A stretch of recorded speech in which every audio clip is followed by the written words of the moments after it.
Halo semuanya, ketemu lagi dengan saya. Kali ini pengenalan software MATLAB untuk menghitung limit ya teman-teman ya. Jadi ini awal banget bagaimana sih cara kita menuliskan sintak limit di dalam MATLAB. Nah, jadi perintah dalam MATLAB ketika kita ingin menghitung limit itu bisa menggunakan perintahnya adalah limit L-nya kecil, limit F. Jadi kita nanti definisikan dulu fungsi F-nya.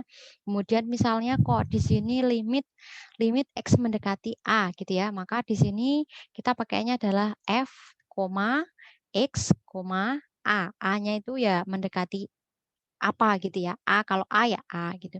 Kemudian ada namanya limit kanan dan limit kiri gitu. Jadi kalau ada limit kiri maka kita gunakannya adalah di sini tambahi koma, petik, left, petik, kurung tutup. Kemudian kalau kita mau mencari limit kanan ya berarti F, X, kemudian koma A, petik, right, petik, kurung tutup.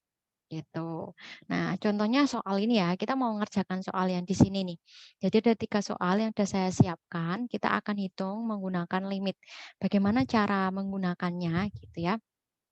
Nah, oke kita langsung buka di saya pakai yang online ya, jadi pakai MATLAB yang di sini yang pakai trial.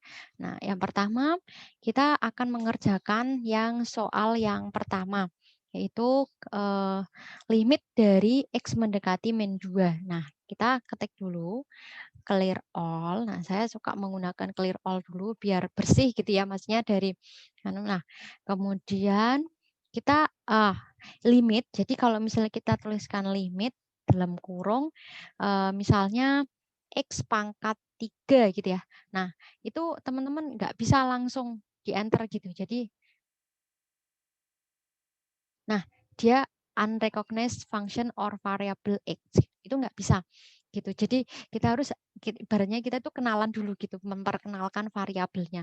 Nah, cara memperkenalkan variabel itu dengan menuliskan sims. Jadi sims gini ya. Sim misalnya kita pakainya X ya, berarti simsnya itu sim X gitu. Tapi kalau misalnya pakainya selain X misalnya ST gitu ya, tinggal disesuaikan dengan variabel yang kita perkenalkan ke MATLAB-nya. Nah, sim X gitu ya. Nah, kemudian kita lanjut. Nah, kalau sudah kita perkenalkan, baru kita bisa menggunakannya. Misalnya limit X pangkat 3. Nah, ini baru bisa ada hasilnya. Nah, gitu ya. Jadi limit X mendekati 3. Nah, di sini belum ada ini ya, maaf belum ada batasnya ya. Misalnya limit, nah ini salah ini. Nah, limit dari X mendekati 3 untuk X pangkat 3 untuk X mendekati misalnya 4 gitu ya. Nah, baru kita hitung. Nah, gini. Ya, jadi baru keluar. Nah, kita langsung kerjakan yang soal tadi ya. Jadi limit penulisan berarti limit dalam kurung.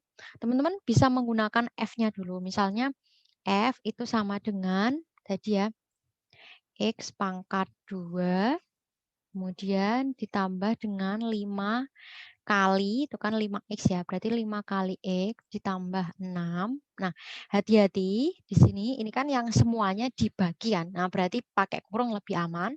Kemudian dibagi dengan X ditambah dengan 2. Gitu. Nah, kita nggak usah kasih, nggak usah ditampilkan ya, berarti pakainya adalah titik koma. Nah, ini adalah si F-nya.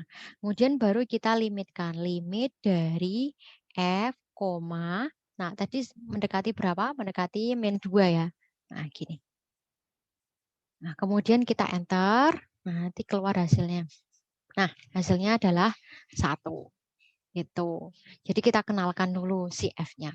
Kemudian misalnya tadi adalah G, fungsi lain itu adalah harga mutlak X. Nah, berarti ABS itu adalah harga mutlak X ya, dibagi dengan, kalau lebih aman ya gini, ABS dari X, ya, kemudian dibagi dengan X.